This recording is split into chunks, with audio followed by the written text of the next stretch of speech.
So this week, Kevin and I were walking around Sloan's Lake, and up ahead of us was a whole big line of young women pushing strollers.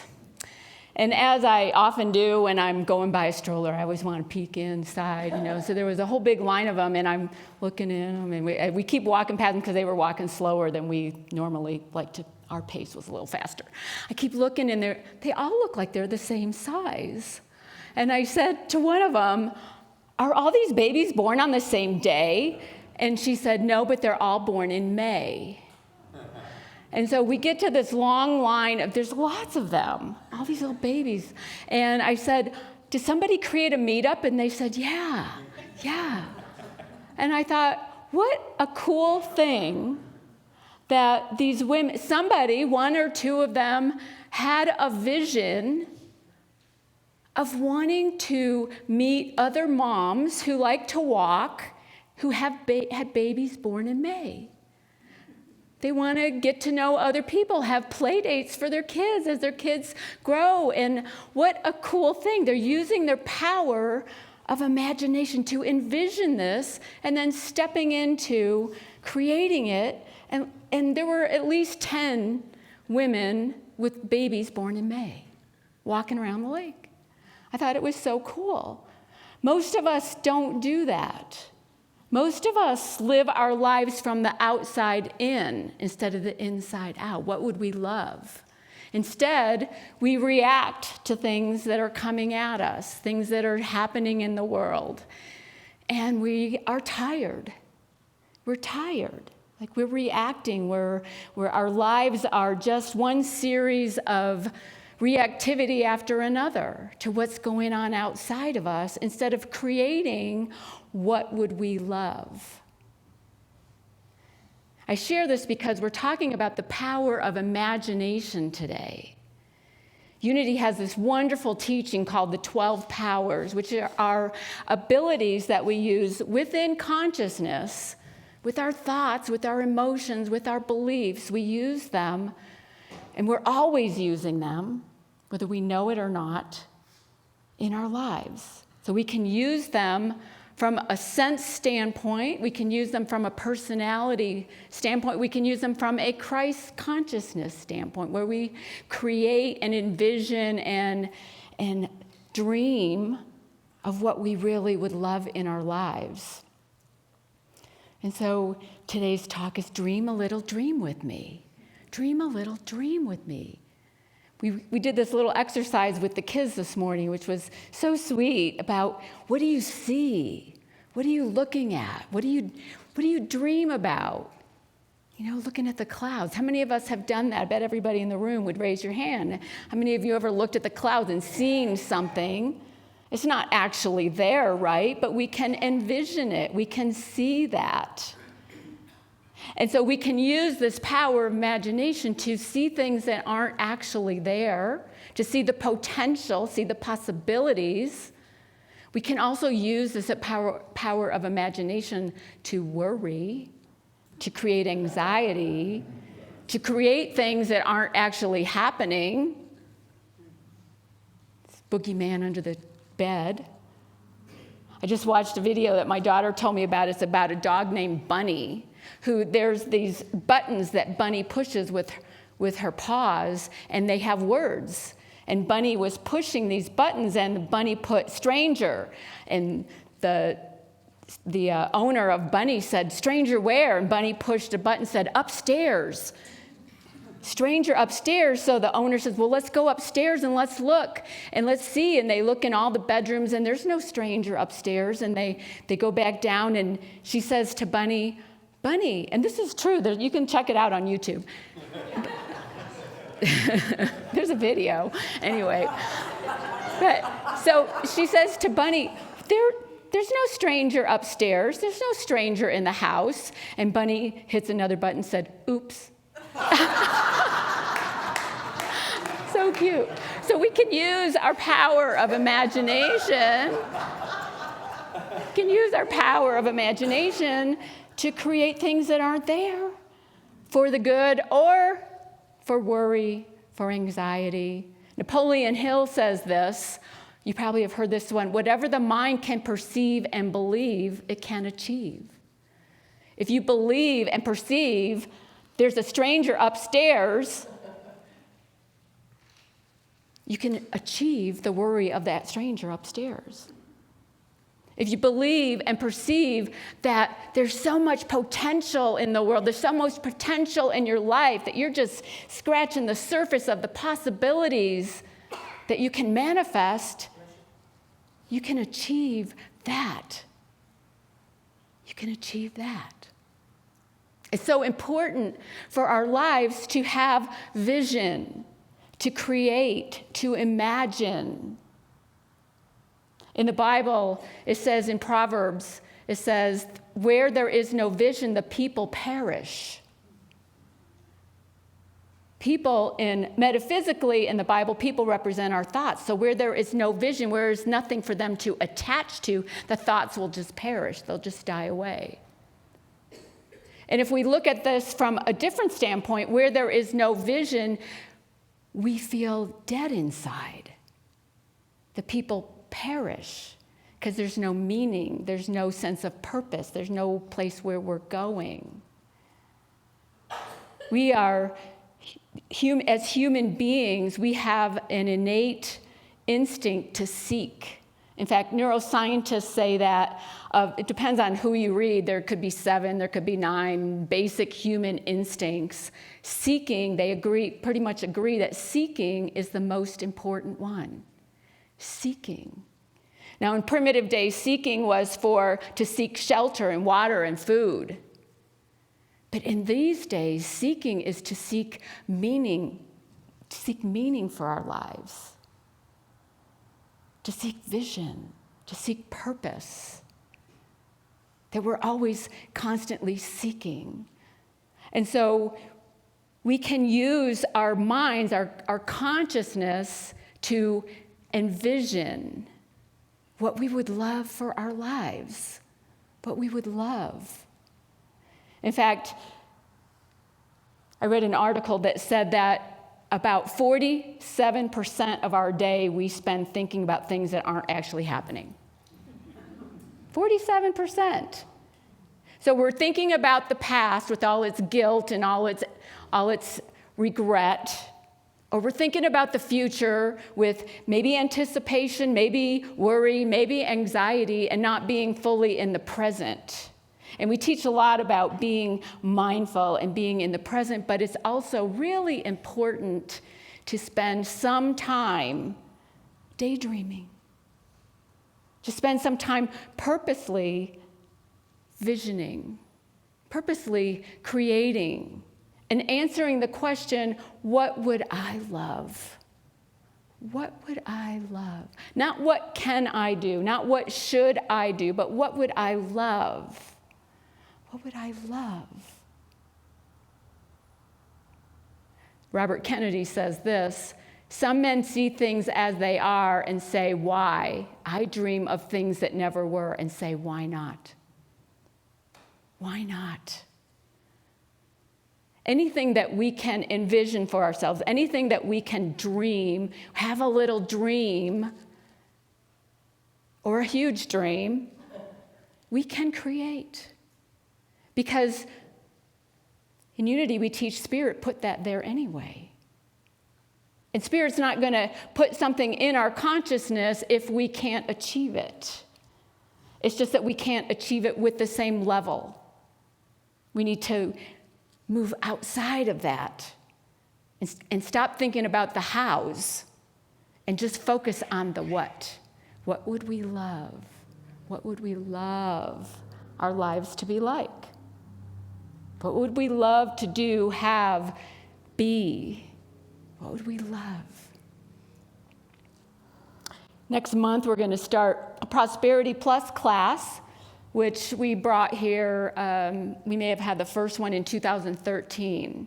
Now, this will be Prosperity Plus 3, and it doesn't matter if you didn't take 1 or 2. They're not in order. They're independent of each other. But in Prosperity Plus, we use Mary Mann and Morrissey's teachings and videos to create a vision for ourselves, to dream about the life we would love. I started doing this in 2011, the first time I met her at a workshop at a church in Michigan that I was attending, Unity Church in Michigan. Some of you have heard this.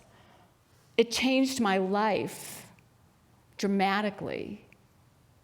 It changed my life because I started not thinking, what could I do? What should I do? What is possible for me at this level of consciousness? But what would I love? And in that workshop, it became very clear to me, and this was not a thought prior to this workshop, that I wanted to do what she was doing.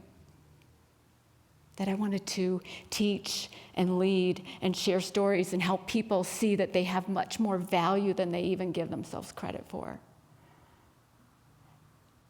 And that was not part of my plan at all. I love how she talks about, it might be the first one, and I've used this story because it's so, it just really shows how it works. So imagine your life as an open book. And maybe you're in the middle, maybe you're at the beginning, maybe you're near the end. We don't know. Nobody knows how many days they have left.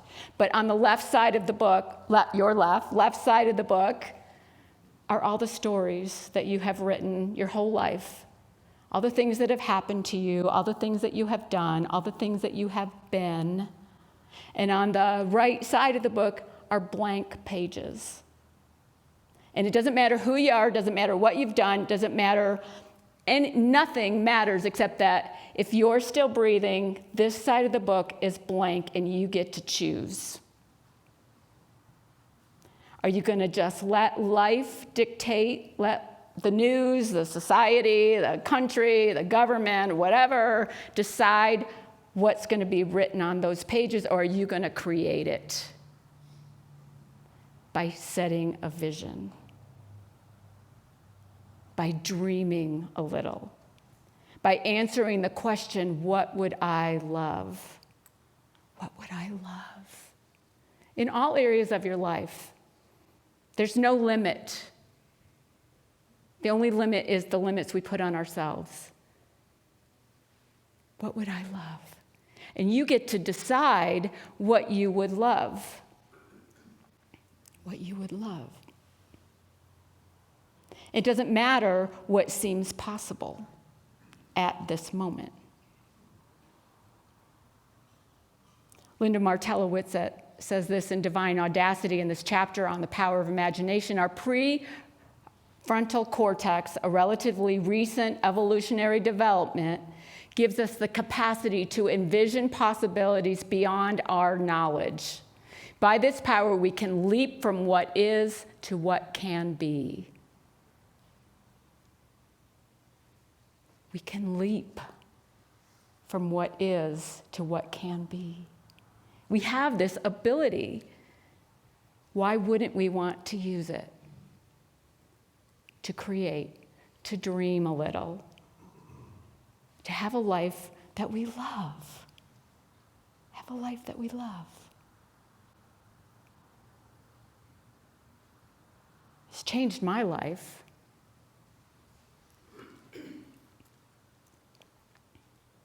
This past year, or this past few months, we started a diversity called JODI, Awareness Workshops. Justice, Opportunity, Diversity, Inclusion, and Equity. And in these workshops, we are learning what our own biases are. We are learning about other people. We are learning how to communicate better, to practice, creating a world where all are invited, where all are welcome.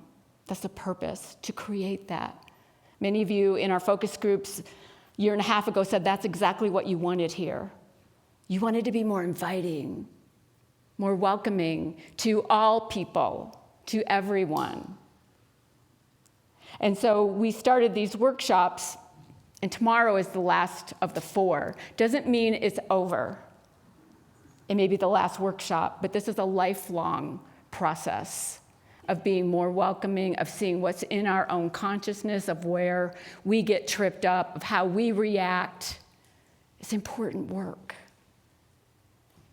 And so if you've been in there, so you jumped ahead of me a little bit, but that's okay, you can leave it up. The circle, in my spiritual direction program, we had to come up with a circle of what, they didn't give us nothing else to go on, just bring a picture of a circle and what your vision is of a circle. So this was my vision based on the diversity training or workshops that we've been doing, where all people are welcome, where we create a circle. Create a circle. So in the book, Hope Will Find You by Naomi Levy, she talks about how life is not a race. So many times no, that's not it yet. I don't even know which one that was. Did I send that one? It's not a race, it's a dance. We're not trying to get ahead. We're not trying to catch up. We're trying to open up. And so by opening ourselves to the potential, to the possibilities that are all around us, that we can create a world that works for all. We can create that circle with all different colors, different people, everyone is included. Everyone. Let's see what that quote said, because I don't remember sending that. Life as a dance is a sacred act. You're not here to get through the day. You're here to improve the day. To see something new, do something new, give something new. The question a person in a race asks is, how far am I ahead? The question a person in a dance asks is, how wide is my circle? It's not a race. You don't need to catch up, you need to open up. Open yourself up and inspiration will come. Creativity will come. Answers will come. New ways of approaching old problems will come. Open yourself up and you will see your way of entering the world. See your way of entering the world. I've heard a lot of people say, and I've said this myself, I'm not creative. I'm just not creative. We're all creative. We're all creators. I've heard the term a lot thrown around, co-creators. I co-create with God.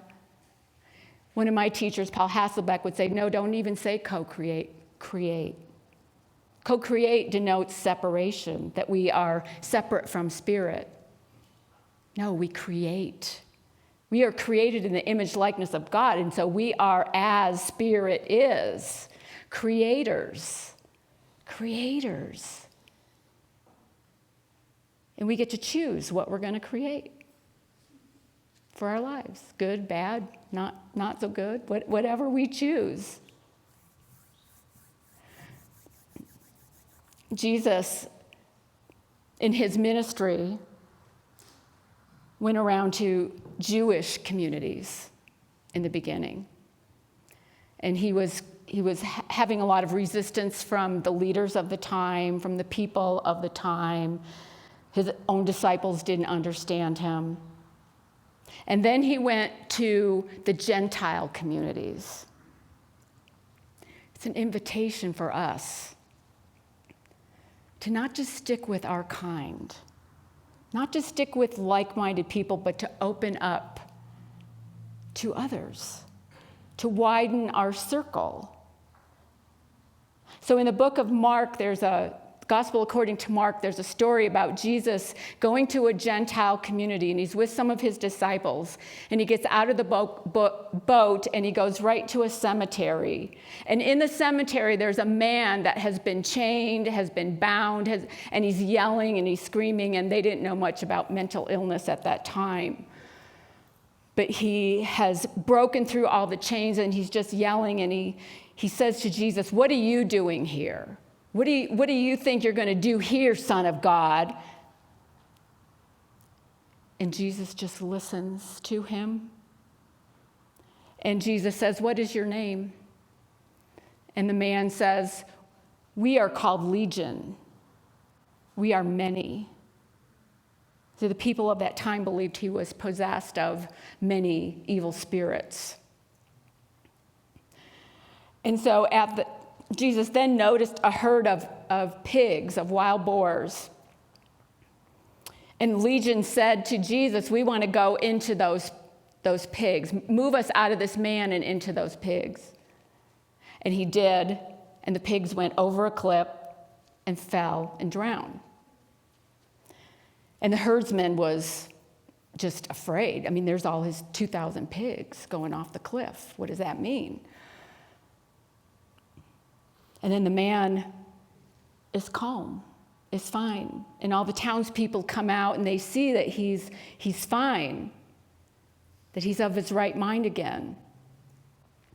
And the man says to Jesus, "I want to go with you." And Jesus says, "No, you must return to your home and tell everybody the good works that were done."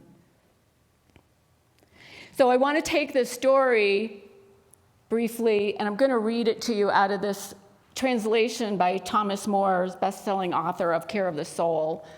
And this is how we can practice. We can practice creating, imagining a world that works for all. It's by putting ourselves in someone else's shoes, envisioning you are that person. And I don't care which character you take. If you take Jesus in your own minds, as I read this, you can be Jesus. You can be the people that were with him. You can be the man that was possessed. You can be the herd, the pig owner. You can be the townspeople, whatever. But put yourself in their mind. What are they thinking? What are they feeling? Are they afraid? Are they excited? What's going on with them? So, everybody got somebody? You got somebody? They crossed the lake to the region of Gerasenes. Jesus got out of the boat just as a man with an unclean spirit came up from the graveyard to meet him. The man lived among the tombs, and they couldn't keep him tied up any longer, not even with a chain. Earlier, they had secured his hands and feet, but now he broke the chains and the irons on his feet.